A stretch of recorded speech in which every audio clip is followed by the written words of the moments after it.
I'd like to say we're definitely in the top 5 in West Michigan as that goes. $50,000, maybe something like that. We're open every single day. 1,000 orders a day, something like that, is just dollars and cents go. It's probably 5% of our business. My name is Andy Kitchen. I'm one of the owners here at Maple Hill Golf. This business was purchased by my father and my grandfather in 1978. It was originally built in 1968. Way back when we bought it, of course I was just a little kid, but it was just a golf course. The golf course design was probably not ideal. We had to do some changing of some golf holes. We had to do some changing of the layout of the course and whatnot. And at that time, we didn't do any equipment sales, or very, very little. And as years ticked by, we kind of got the golf course set up the way we wanted, started doing golf lessons, started a great junior program. And then of course, merchandise has been our main focus. That's our main, by far and away, our biggest part of our business. And then, you know, as that moved on, we acquired the driving range late 80s, something like that, and kind of started with the golf clubs, let you try them before you buy them, try them at the driving range before you buy them. That was a big thing for us. And then we were a pretty early adapter into the internet age and online sales. So now, as it sits right now, we have a big online presence as well as a big store in the golf course. And so there's a lot of different moving parts now these days. But the merchandise has kind of slowly grown and grown and grown. And if you look at our building, you can kind of see it's almost like put together by like Legos, like where every time we think we had enough space and we didn't. So we just kept increasing our space, adding on. And now we have all this you see here in this warehouse. And then we also have another warehouse off site that has maybe 30,000 square foot of merchandise in there. So it's become a pretty big operation as all that goes. You know, it wasn't, definitely didn't happen overnight. And we've got, you know, good people and our staff has increased. And yeah, so that's kind of how we landed to where we are right now. Throughout the time, how have your like day-to-day operations changed? Like, what does that look like, you know, maybe 10, 20 years ago to now? You know, as the golf course goes, that part has been pretty much the same. I mean, it's, you know, it's cut the grass, keep it green, pull out the carts. You know, we have golf leagues. We are proud to say we have the biggest junior program in the state of Michigan. That's a big deal. That's definitely grown. But now, you know, our merchandise sales has just really become a big deal. So, you know, we have maybe 9 guys that work shipping and receiving. So like you talk about a day-to-day, nowadays they get here at 8 in the morning and they print orders, and we'll ship maybe 1,000 orders a day, something like that. And a lot of those orders aren't just one thing, they're multiple things. So there's guys running all over the place pulling stuff and shipping it. And then at the same time, you know, we have the retail store where people are walking in, and club fittings become a big thing. So that's something we open up every day, fitting people for, you know, for clubs, making sure that the length is right and it fits their swing and their body shape, or you know, whatever makes the most sense for their golf swing. So what parts are, I guess, what are some of the biggest? Is the golf course a main driver? Is it the indoor? By far and away, the merchandise in the indoor. Truly, our golf course probably is just dollars and cents go. It's probably 5% of our business, of our overall business, which is pretty hard for some people to believe, but it really is. But we really do sell that much equipment. A big game changer was 12 years ago, something like that. We put on the heated driving range over there. So that's really increased our winter business. So we have 8 heated stalls where you literally hit balls right out into the snow. Pull up the garage door, we have heaters blow down on you, and you just bang balls, you know, all winter long, just like you would at a driving range in the good weather months. And then we have 4 indoor golf simulators where you can play indoor golf, and we have you know, a place to sit and watch TV and beer and wine license and all that stuff. So that's increased that a lot too. But yeah, in terms of revenue, our store does very well, and our online sales are good and just kind of continue to get better. We're a kind of a low markup, high volume. It's kind of, you know, we try to discount. We'd rather discount and sell more stuff than try and hold out for the higher dollars. So it's good, but then it's just a lot because you're just selling a lot and you're shipping a lot and you're getting a lot in, and we get trucks and pallets and every single day, you know, so, but it's a good thing for sure. Does the driving range across the street, how does that compare to? Yeah, so that's yeah, I guess I should mention that. That's a big thing for us. A lot of, I think a little bit of a drawback in golf in general. For some people, I feel like, especially younger people, is golf kind of takes some time, you know, it probably takes a minimum of 2 hours to play 9 holes and sometimes a little bit longer. Where the driving range, you can just stop in for 20 minutes, 30 minutes, beat some balls, and away you go, you know, if you want to just practice or get some hits in. So driving range has been great for us in terms of, you know, obviously just for business in terms of selling range balls and people hitting range balls, but also we do all of our golf lessons over there. We do our kids camp, at least part of it over there, having the kids hit. And a big thing for us is selling golf clubs, letting people test them, try them. You know, a lot of the clubs are very, very close. You know, it's like, you know, comparing to anything else. They're all, you know, but so somebody comes in, we say, hey, try and help them out, but then we just say, hey, why don't you just go hit them and buy whatever one you hit the best, you know, because different people like different things, and the range is huge for that. How many golf clubs do you think you sell a year? Oh, geez. Oh, man, I would say $1 million, $2 million, something like that. Now, when I say that, that's individual clubs. So like a lot of sets have 10 clubs in them, you know what I mean, or whatever. So it's clubs, something like that. Like just in perspective, like golf bags, we probably sell 18 to 20,000 of those. Pairs of golf shoes, maybe 40,000 in that neighborhood. So yeah, it's a lot. It's a lot to manage, but it's good, you know, definitely good. How many golfers do you see come through on your course a year? Our exact rounds number, you know, it's a lot.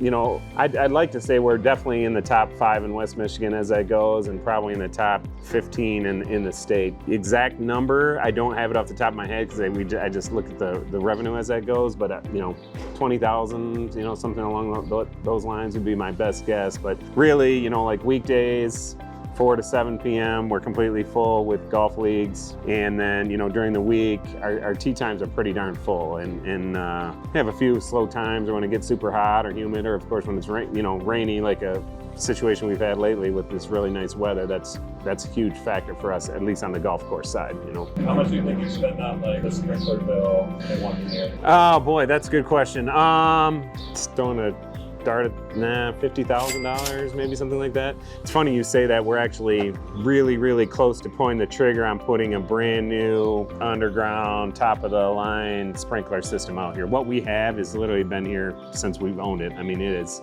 archaic. It's old school, put it in by hand, crank it, you know, pumps, all that. And it's worked, it's got us this far. Just like anything that's old, its parts fail, and then there's pipe leaks, and then, I mean, and the hassle of all of it, and then somebody has to water overnight typically. So somebody has to literally start work at dark and work 10 p.m. to 6 a.m. Yeah, because sometimes we can water a little bit during the day, but usually there's golfers out there, so you can't. So we're actually gonna be investing a lot more than $50,000 in a sprinkler system here very soon. We haven't completely pulled the trigger, but I'd say we're 80% done deal on that. But that nice thing with, if this all goes the way it's supposed to go, it'll be done by like October 1. So we'll, like, this year we'll be fine, and then next year we'll be all brand new. What are some of the expenses that come with your business? So yeah, there's plenty of those. Way too many. You know, anything from the normal expenses of any business of keeping the lights on and the air conditioning and all that. We have a huge staff. We probably have 100 people on payroll in peak season. Of course, that they're not all full-time, but probably 60 are probably full-time, and we are open year-round and everything. So of course we don't have 100 in the middle of the winter, but you know, in peak season we have that many. So payroll is a big expense. You know, things kind of, as you get to a business of our size, processing fees is huge. You know, just credit card processing and eBay fees and Amazon fees and all those things. So we sell on all those platforms as well. And then, you know, like grounds, that is always a pretty big expense. It definitely varies. You know, 1 year we have to buy a new fairway mower. That's a big expense, but then you don't have to for the next 12 or 15 years, you know, things like that. So all that stuff, we just resurfaced our parking lot, which we hadn't done in probably 20 years. So all that asphalt, that was a little bit painful, but you know, it's the cost of doing business. You have to do those things from time to time. But you know, aside from that, I wouldn't say anything really out of the ordinary other than, you know, what a normal business would have. And then to bring in more customers or golfers or merchandise customers, what kind of advertising are you guys doing? Once upon a time, let's say 4 or 5 years ago, we did some TV, radio. We've done e-blasts, you know, email marketing for a long time. And then COVID hit and golf got very, very, very popular then. Be it you could do it outdoors and all that, and that really changed the game where, like, we haven't done much advertising in the past last few years because it's just been so stinking busy. Like, we don't really need to drive the customers in because they already are. We are now, doing some stuff with social media, all the major social media outlets. We do have a VIP rewards program when people buy things. So we send out text deals, hey, come in and get this. And if you show the text, you can get a special price on that. So that's pretty much what we're doing these days. We pretty much cut out TV, radio, some of those things, which I think that'll probably come back at some point. But right now, everything's just kind of going, and it's like, to me, I feel like we're going to be real busy whether we put money toward those advertising costs or not. What are some of the biggest positives and the biggest negatives to running a business? The good things about running a business like golf, and my father, again, he's part owner, and he's kind of been myself and my brother's mentor, is, people are happy when they come in our store. They like golf. Golf is fun. It's a leisure activity. It's something they want to be here and do. He said to me, it's not like a dentist office where pretty much everyone who goes in there does not want to be there at the time. People come in with a pretty positive attitude, and that's really nice. Just like anything in life, some customers are a little more difficult and high maintenance than others, but at the end of the day, it's golf and people like it, and everybody, golf will humble you quick. So it's a pretty laid back work environment. Now we are very busy, so it's pretty fast paced, especially this, in the summer months. Some of the drawbacks of golf and of retail is we're open 7 days a week. And this time of year, there's somebody here at 6:30 in the morning, and we don't leave until the last cart's in, and that's dark, so that's 10:30 at night, and that's every single day. We close, Christmas Day and Thanksgiving Day, and other than that, we're open every single day, all the time. Now, this time of year in season, we're open longer hours. So, when you talk about working retail, you got evenings, you got weekends, you got holidays, and trying to balance your staff. And some people have families and some are younger people. And, so the staffing part is always tough. We have great people, I think we're very accommodating as that goes. But some of the, talk about some of the challenges, it's that kind of stuff. And then it's inventory management. We have our inventory on computer and we're scanning it, but somebody makes a mistake with that. Then all of a sudden we sell something we thought we had and we don't have it, and then you got customer service, those kind of things. That's kind of the challenges with it, but for the most part, it's pretty good. Our people are pretty pleasant, our staff's pretty pleasant. Certain people are better at certain things, just like anything in life, and it makes it click pretty well. Do you guys hold any golf tournaments here? Or? We do. So our course is a shorter course. We call it an executive length course. That said, we get a lot of seniors, we get a lot of juniors, kids, we get a lot of families, we get a lot of women, we get a lot of kind of that beginner golfer type of thing. I would say kind of, I don't know the right word, but the macho guy that wants the super hard long course does not play here, and we're okay with that. We do sell that person their equipment, but they just don't play here. But we do some junior events. We do we'll do a parent-child golf tournament coming up here in July. It's pretty cool. It's a mom or a dad with a son or a daughter, and kind of those type of things. We hold a big customer appreciation tournament in August. So we do some things like that. And then of course we do a lot of, not tournaments per se, but golf outings, company golf outings and people's churches and family reunions and all those different things. We host a lot of that stuff. What do you think your top selling brand is? Our top selling brand, good question. I would say Callaway. I think they're probably number one right now in terms of just overall equipment and having kind of maybe the broadest category of products where they offer everything from apparel to shoes to balls to clubs to that'd probably be our top one. But there's probably 5 or 6 kind of big hitting companies that we do a lot of business with. Yeah. Do you have any plans on growing or expanding? Yes is the answer. We like I said, we have another warehouse that's about 4 miles away. That's not ideal. I'd like to have it all on site here. I'd like to be all in one spot. I'm not sure that'll be possible. In terms of our geographic location and whatnot, we were kind of zoned 100 years ago for a golf course, and we've kind of grown into retail. So anything we try to do, we have to go in front of these zoning boards and do this and that and sale. So it hasn't been quite as easy to expand. We wanted to do, we wanted to put another warehouse over there and all these different things. We do want to grow, but only if it makes sense. Right now we're very busy and we're doing quite well. So it would just kind of have to work out right where the dollars and cents made sense and it would make our life easier. I guess that remains to be seen. We do own some additional property in the driving range that's not being used right now.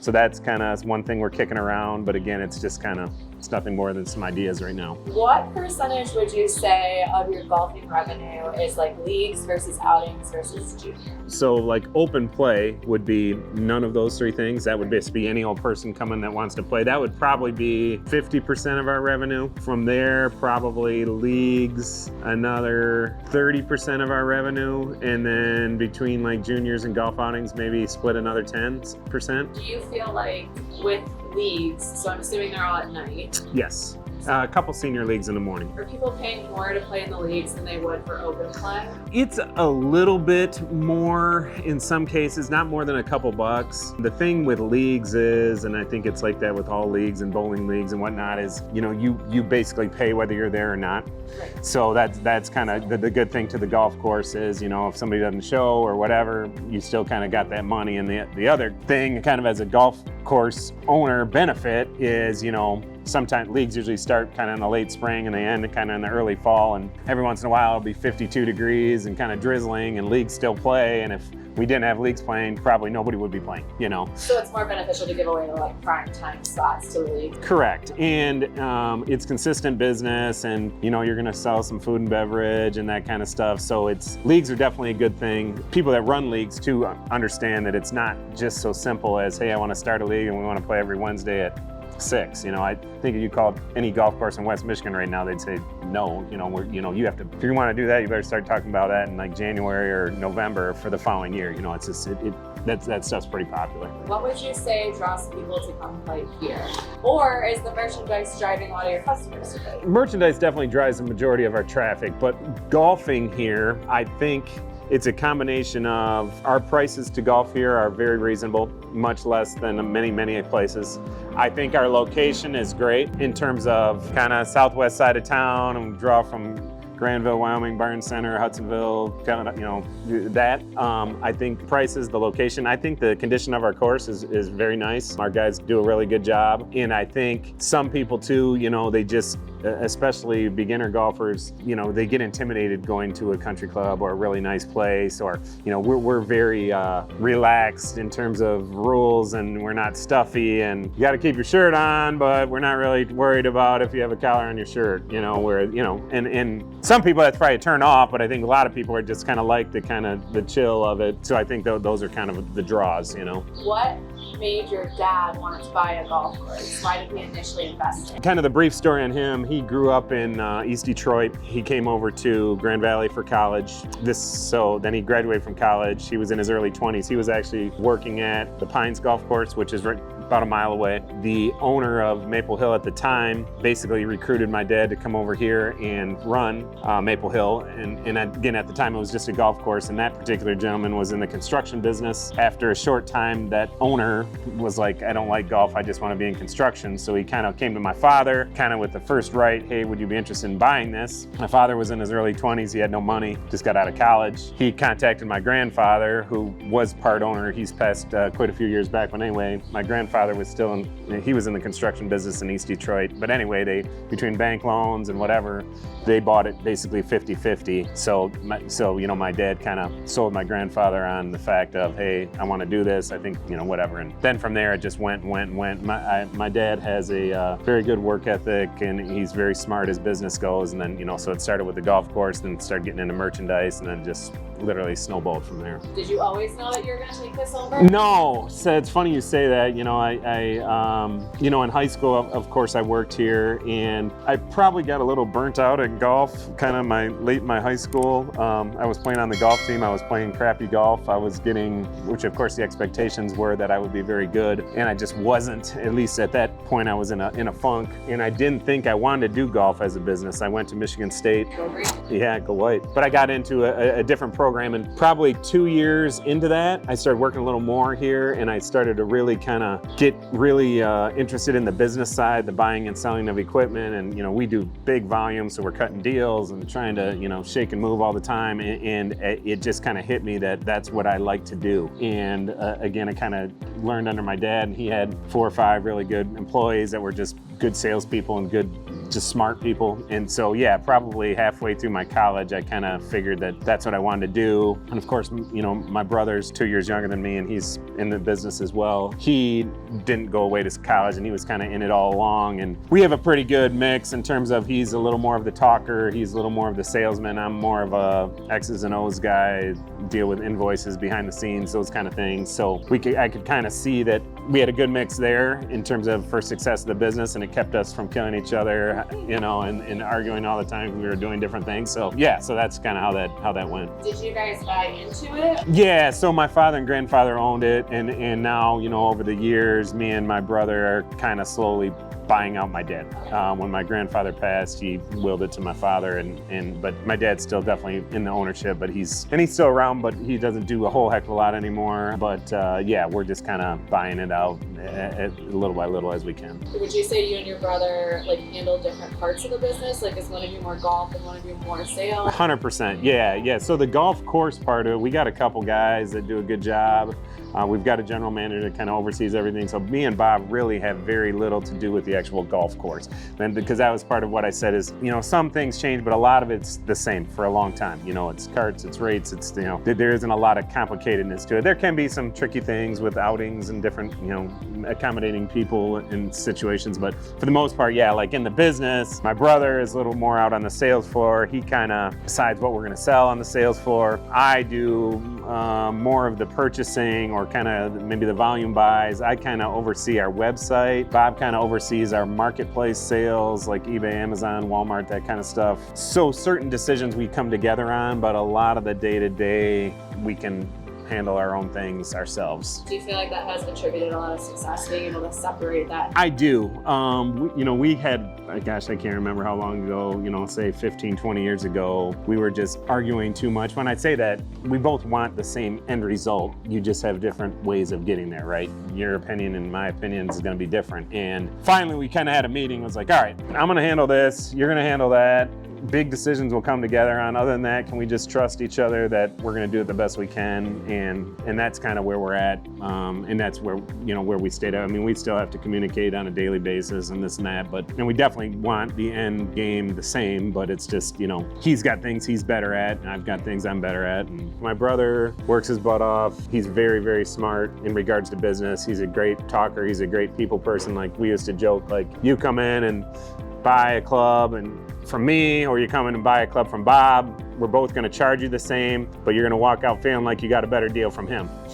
Even though you paid the exact same price. He's just very good, he's just good at that. And I consider myself decent at it, but he's really good at that. So, you know, I think, you know, as ownership, when you start throwing more people in the mix, if it's the right people, yes. You know, it's like my father, you know, kind of knows that golf equipment has passed him by. He knows a couple of the brands, but he doesn't know what the new model driver is. And he's so now, like golf equipment related stuff, he just trusts us, you know, like where if he really wanted to dig his heels in and get in the way, it would severely drive everybody crazy and hinder our business, you know. But he knows enough that, and me, like the same thing, he's been doing the golf course end of it, and I know the golf course end of it, but he's been doing it so long, he wants to do something with that, I'm just do it, you know, like you don't need to consult with me, just handle it, you know. Do you golf? How much do you golf? I do golf. I golf probably 3 times a week, something like that, sometimes more.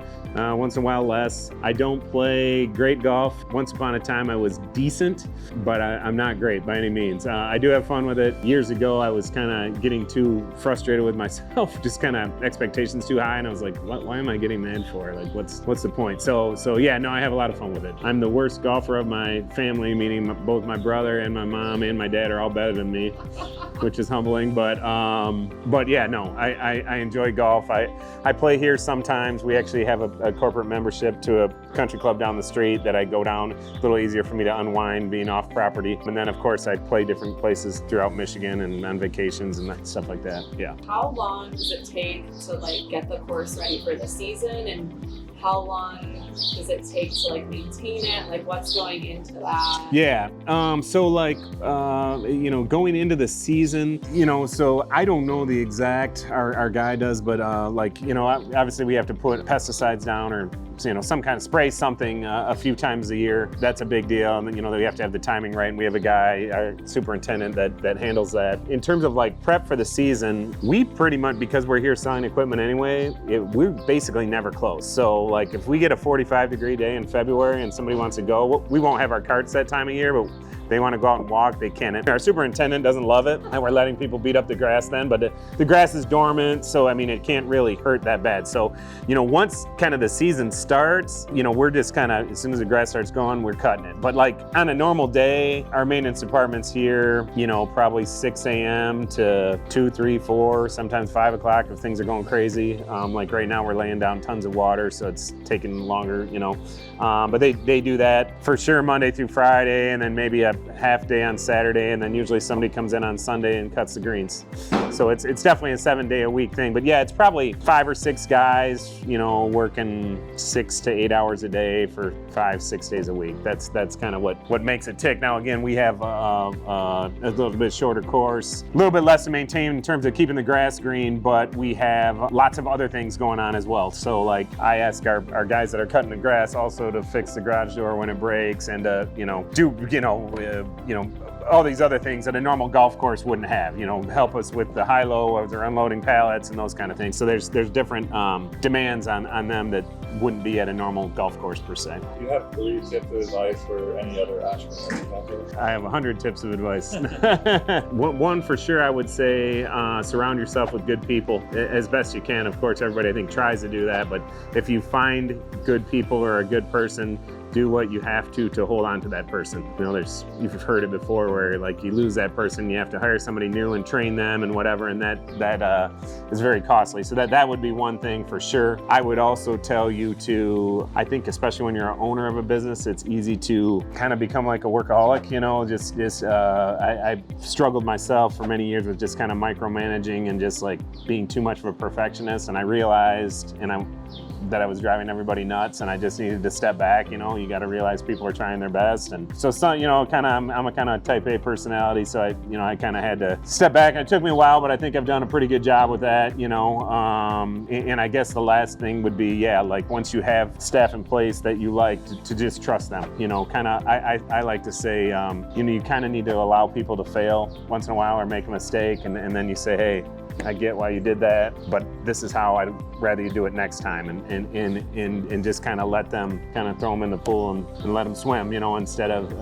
helicoptering over the whole time, if you know what I mean. Can you just say where people can find your business, like online or? Obviously our website's maplehillgolf.com. If you go on there, again, you're going to mostly see it's going to look like an online store because that's what it is. We're selling equipment on there. We do have a section with our golf related things and our junior program and that kind of stuff, but maplehillgolf.com is where we sell all of our equipment. I would say that would probably be the easiest way to find us, but we're going to come up on any Google search or anything like that. I think almost any golf equipment you search for too, not everything but pretty close, will come up in the first page too. We sell literally anything related to golf, balls, bags, shoes, all that stuff, so we shouldn't be hard to find.